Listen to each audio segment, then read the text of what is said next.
Hey guys, in a doctorate program, you're asked to read a lot, both textbook and journal articles, and it can be overwhelming. So the purpose of this video is to offer some suggestions for how to efficiently read a journal article. I'm going to do an example of a quantitative article and then a qualitative article. Let's jump in. So this is a quantitative article that I wrote a couple of years ago with some colleagues. And I kind of want to orient you to how a journal article is typically structured in public health journals, because that will help you read more efficiently. So a title is very descriptive. A title usually tells you what the variables of interest are, who the target population is, and oftentimes it'll tell you the study design. This particular article doesn't tell you much about study design.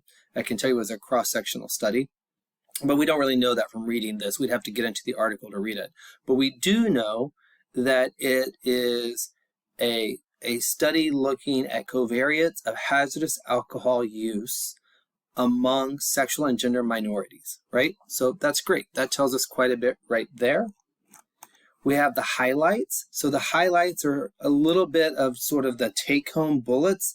Some journals have highlights, some don't, but they really help you highlight and understand in just a few quick sentences the important points. You do want to read the abstract. Oftentimes, if you're just trying to pull out certain information, the abstract might be enough, believe it or not.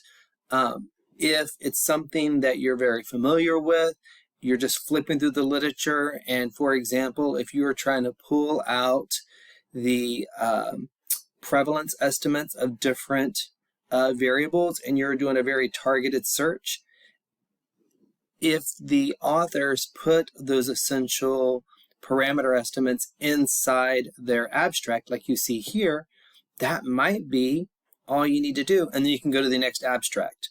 That's a quick, efficient way to move through journal articles if, and that's a big if, the information that you're looking for when you're doing a targeted search is in the abstract.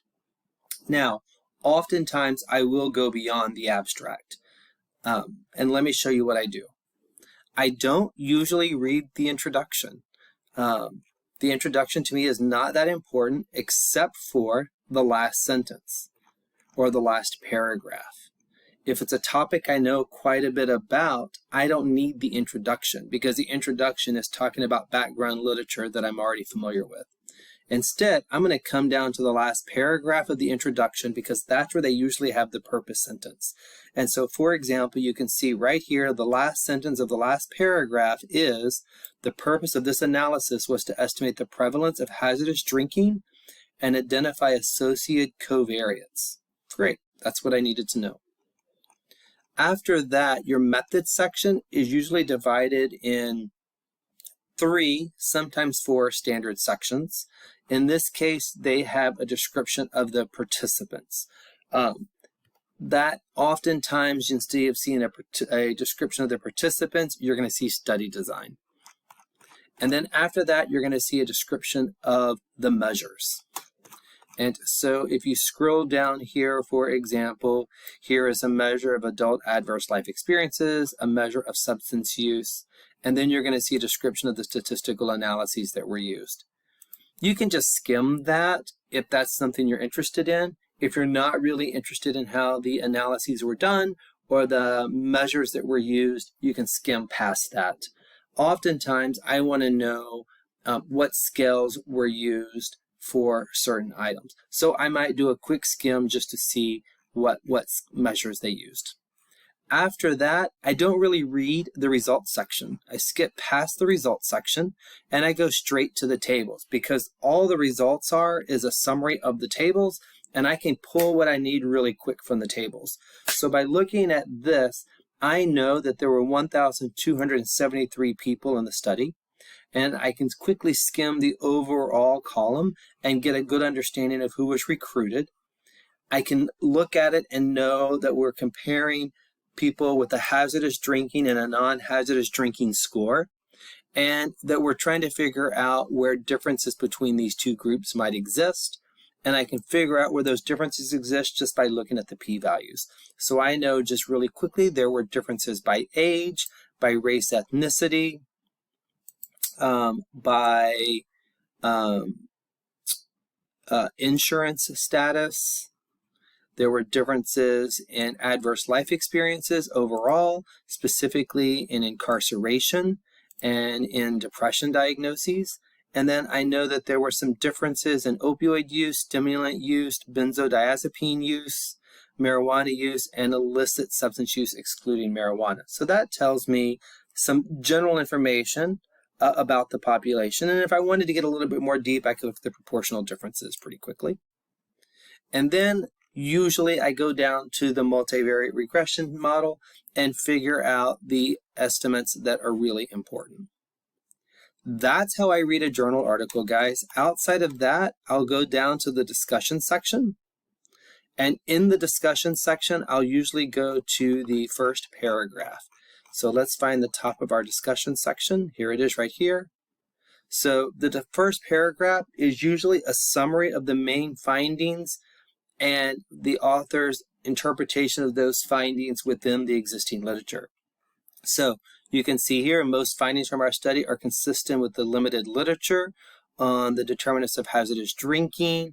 We found the prevalence of hazardous drinking was, we got to scroll down past the table, was 39%. Our participants were younger.